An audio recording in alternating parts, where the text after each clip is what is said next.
আজকে account freeze মামলা নিয়ে একটা মেনশনিং করা হয়েছে জাস্টিস কৃষ্ণা রাওয়ের ঘরে। জাস্টিস সৌগত ভট্টাচার্য একটা অর্ডার পাস করেছিলেন এবং সেটা যেদিন মামলাটা হওয়ার কথা তার আগের দিন রাত্রিবেলায় আপনারা দেখেছেন একটা প্রেস রিলিজের মাধ্যমে এনফোর্সমেন্ট ডাইরেক্টরেট ঘোষণা করেছিল যে তারা কটা অ্যাকাউন্ট ফ্রিজ করেছে তৃণমূল কংগ্রেসে।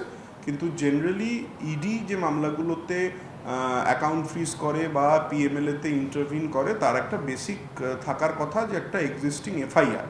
তো যেই এক্সিস্টিং এফআইআরের বেসিসে এই অ্যাকাউন্ট ফ্রিজটা হয়েছে সেই এক্সিস্টিং এফআইআরের পয়েন্টে ফ্রিজিং অফ অ্যাকাউন্টটাকে একটা পার্শিয়াল ডিফ্রিজিংয়ের অর্ডার দিয়েছিলেন জাস্টিস সৌগত ভট্টাচার্য।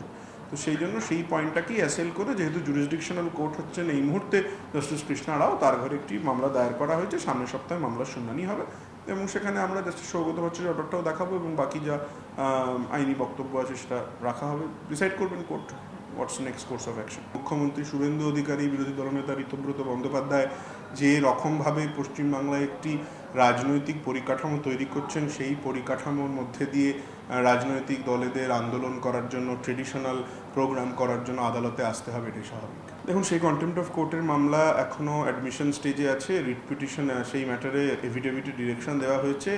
অগাস্ট মাসে সেই মামলার শুনানি হবে। সেই মামলার সাথে এই মামলার কোনো বিয়ারিং আছে বলে আমাদের মনে হয় না।